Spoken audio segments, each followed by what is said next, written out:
Oi, crianças, boa tarde. Tudo bem com vocês? Muito bem.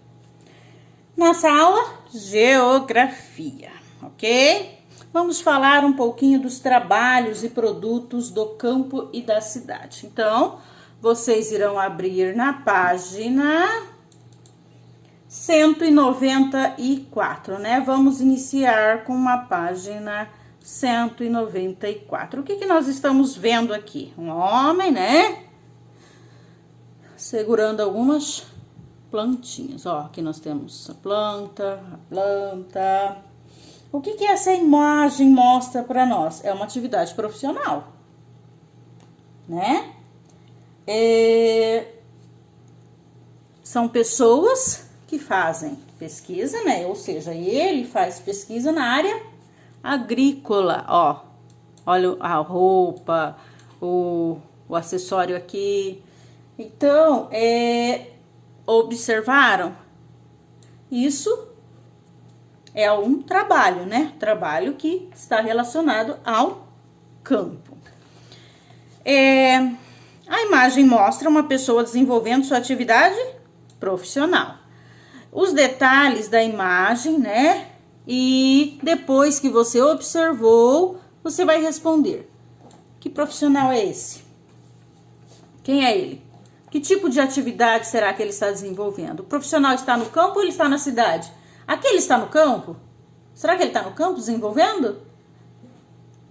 Muito bem. Então, vocês irão responder isso aqui, tá? Pode responder aqui na frente, ou no caderninho, ou no espaço que estiver abaixo, ok? Deixa eu focar, ok. A pesquisa científica é muito importante para promover a melhoria da qualidade dos produtos no campo. Em geral, é realizada onde? Nas cidades. Já respondemos uma pergunta aqui, ó. Você conhece outras atividades realizadas na cidade que são necessárias para aqueles que vivem no campo? Você conhece? Se você conhece, você responda aqui, ok? Mas vamos falar um pouquinho desse surgimento da agricultura, né? A influência que tem os seres humanos, né? No cultivo dos vegetais, na criação dos animais, né? E vamos ver um pouquinho aqui. Aqui nós temos uma imagem, né? Que é um registro, né? Da prática agrícola do povo egípcio, tá? Observem, ó. É uma imagem bem bonita. A agricultura, ela foi desenvolvida há muito tempo, mas de lá para cá muita coisa mudou, né? E por que isso aconteceu? Porque estamos sempre em busca de melhoramento, né? Que envolva o trabalho no campo, os cultivos e a criação de animal. E cada vez que o tempo vai mudando, né? O tempo vai passando, os anos vão passando, a evolução vai chegando. Então, a gente não fica sempre na mesma, né? A gente não fica sempre fazendo, utilizando os mesmos maquinários, utilizando os mesmos tipos de mão de obra, aquela sofrida, né? Então, a evolução também vai chegando com o tempo, e isso é sempre utilizado, né? A evolução da agricultura. No início da civilização, os seres humanos dependiam de encontrar o lugar certo para o plantio de diferentes alimentos. Geralmente onde? Nas margens dos rios. Era o que os egípcios faziam. Plantavam nas margens do rio Nilo, onde o solo era mais fértil. Aqui nós temos uma imagem dos egípcios, né? Eles estão plantando. Pela imagem é trigo. É uma colheita, tá? Perdão, uma colheita. Às margens da onde? Do rio Nilo. Lembra que nós já estudamos sobre a importância do rio, né? Para o plantio, né? Por causa da água que está ali por perto, né? Então, no início, os agricultores, o que eles faziam? Aproveitavam elementos que faziam parte da natureza. O caso das margens do rio Nilo, né? Quais são os elementos que faz parte da natureza? Rio Nilo. As margens do rio Nilo pela civilização egípcias, né? No caso, eles usavam essas margens aí, né? Elas são o quê? Inundadas e recebem muitos nutrientes. E aí fazia o quê? Deixava o solo mais fértil, né? Propício ao plantio. Então era mais fácil para plantar, né? Porque o solo estava mais fértil, ok? Vamos ver aqui, ó, com uma lupa na mão. Observem a imagem de satélite a seguir que mostra a parte do rio Nilo. Então aqui nós temos a parte do quê? Do rio Nilo, certo? O que você observa ao longo do percurso do rio? Que diferenças você encontra entre áreas próximas do rio Nilo ao rio e as mais afastadas? Ó, isso aqui é uma imagem, ok? Os egípcios, eles não precisavam desmatar e utilizavam o solo logo depois das cheias. Então, depois das cheias, eles já utilizavam o solo e não precisava desmatar, ó. Observe, ó, tá vendo? A imagem de satélite, aqui está o rio, ó. Tá vendo? As águas do rio Nilo também eram empregadas para irrigar as plantações e também era para quê? Para períodos de estiagem. Os rios, eles faziam o quê? Eles continuavam sendo de grande importância para a atividade agrícola lá. Eles sempre, né? Os rios sempre, não é só lá, em todos os lugares, nós já vimos sobre isso, né? Essa imagem aí, tá vendo? Aqui, a imagem do rio Nilo, né? Olha a importância, né? Que o rio, ele teria para todas as comunidades que aqui se aproximavam desse curso aqui, né? O rio, ele passa por uma região desértica. O rio Nilo, ele faz isso, né? E essa imagem aqui, ó, está representando isso, certo? A cor verde aqui, ó, é representado pela plantação, né? Que só é possível pelo rio, pelas margens, pelo rio que passa aqui, ok? Vamos ver aqui, conheça quem é. Osíris, quem era Osíris? Era um dos deuses cultuados pelo povo egípcio. Na história, dizem que ele foi o primeiro faraó e teria sido aquele que ensinou as técnicas de cultivo agrícola e de criação de animais. A cor verde da sua pele estaria associada à fertilidade. Então, aqui nós temos Osíris. Ele era um deus para o povo egípcio. Por quê? Porque ele foi o primeiro faraó que ensinou como que cultivava, como que criava os animais, como que fazia o plantio, como que colhia. Então, e aí eles representavam ele com essa cor verde, porque a cor verde aqui, né, representava a fertilidade para eles, ok? No passado, os seres humanos começaram a perceber que algumas plantas de uma mesma espécie apresentavam características diferenciadas. Algumas eram maiores, outras mais saborosas. E assim, os primeiros agricultores passaram a selecionar as sementes que tinham características consideradas vantajosas. Então, ao longo do tempo, o processo de seleção artificial foi modificando as características dos vegetais, daqueles vegetais cultivados, né? Tornando-os completamente diferente dos vegetais originais para atender às necessidades humanas. Então, antigamente, o que acontecia? Os seres humanos, eles começaram a perceber que naquilo que eles estavam plantando, algumas eram maiores. Ó, olha o milho. Outras bem menores, algumas eram saborosas, outras nem tanto. Olha a evolução do milho. Nós temos aí o teocinto, o primeiro ali, aqui. Aí, quando começou a ser cultivado, ó,